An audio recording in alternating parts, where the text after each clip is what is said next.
Le tutoriel numéro 3 a pour but de présenter la forme d'un cours, de voir ce que peut voir un élève, ce que peut récupérer un élève au niveau des documents, au niveau des ressources, au niveau des activités.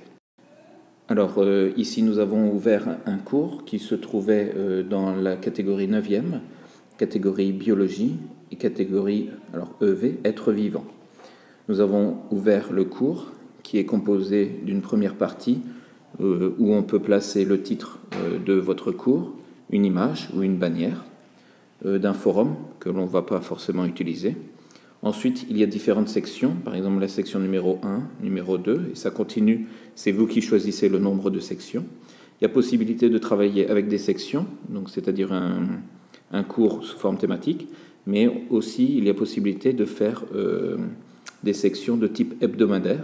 Donc vous avez des dates qui vont s'afficher et qui permettra le dépôt de documents en fonction des différentes semaines de travail. On peut voir la première section ici avec des bandes bleues. En fait, le professeur peut mettre en évidence une partie du cours. Par exemple, la section numéro 1 est peut-être plus importante que les autres. Donc on peut mettre en lumière cette partie. Dans ce cours, pour l'instant, il n'est pas possible de changer les documents, de déposer des documents ou de changer une section, de changer la bannière, etc. Pourquoi? Parce que le mode édition est désactivé. Il va falloir cliquer sur « Activer le mode édition » pour pouvoir commencer à déposer des ressources ou des activités. Ici, vous avez donc la même page, mais en ayant cliqué sur « Activer le mode édition ». Donc le bouton est maintenant indiqué comme quitter le mode édition. On va rester sur activer le mode édition et on remarque que vous avez ici une petite roue dentée qui va permettre de changer le paramètre de cette première partie où on a placé le titre et la bannière. Ensuite, vous avez une petite flèche ici qui permet de déplacer votre section en haut ou en bas en fonction des différentes sections disponibles. Une petite lumière qui permet de mettre en évidence un cours plutôt qu'un autre. Et un petit œil qui va permettre de rendre visible votre activité ou invisible aux élèves. Ensuite, vous avez un premier document ici sur les êtres vivants, c'est un glossaire, un dictionnaire. Vous pouvez changer le nom de votre glossaire en appuyant sur ce petit stylo. Vous pouvez déplacer, vous pouvez changer le paramètre de votre glossaire en rajoutant des définitions par exemple. Vous pouvez le copier. Vous pouvez le supprimer, vous pouvez le rendre invisible, vous pouvez le partager avec un groupe d'élèves ou un groupe de professeurs. Ensuite, vous avez deux choses importantes. Là, pour placer une nouvelle activité, une nouvelle ressource, vous appuyez sur ce bouton, il y a une liste déroulante qui va apparaître, ou alors la même chose pour une activité. Vous allez avoir des propositions d'activités possibles. Vous n'aurez plus qu'à cliquer pour rajouter les documents ou l'activité que vous souhaitez.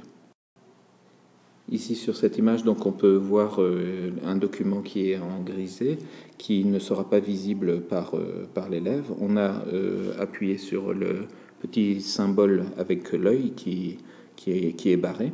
Donc toute cette partie qui est visible par le professeur ne sera pas visible par l'élève tant que le professeur ne l'aura pas décidé. De la même façon, vous avez ajouté des ressources, ajouté une activité. À l'intérieur, donc, 4 vidéos, vous aviez une vidéo de qu'est-ce qu'un être vivant, qui était une vidéo sur YouTube, mais qui ne sera pas disponible, non visible par l'élève, puisque le professeur l'a décidé ainsi. Donc ici, nous sommes dans un autre cours appelé « Les éléments inorganiques des êtres vivants », avec une bannière, un forum des nouvelles, toujours dans cette première zone. La deuxième zone est la première section que j'ai appelée un cours. Ici, je propose un diaporama aux élèves. La section 2, la section 3, la section 4 ne sont pas encore complétées par des cours. Donc seulement cette zone sera visible par l'élève. Et si j'active le mode édition, je vais donc voir les parties qui vont me permettre de changer, transformer mon premier diaporama, ou alors d'ajouter une activité. On peut voir que ici vous avez une petite différence par rapport à la présentation de tout à l'heure. En fait, cette différence, vous pouvez activer ce bouton qui s'appelle un sélecteur d'activité. Soit vous avez deux boutons, un pour activité, un pour ressources, soit vous avez un seul bouton qui va permettre ici d'ajouter une activité ou une ressource. Vous avez un menu qui va s'ouvrir et pour chaque activité, vous avez un petit texte qui permet d'expliquer ce que vous pouvez faire lors de l'ajout de ressources ou d'activités. Voilà, c'est la fin du 3e tutoriel sur la présentation et la forme d'un cours.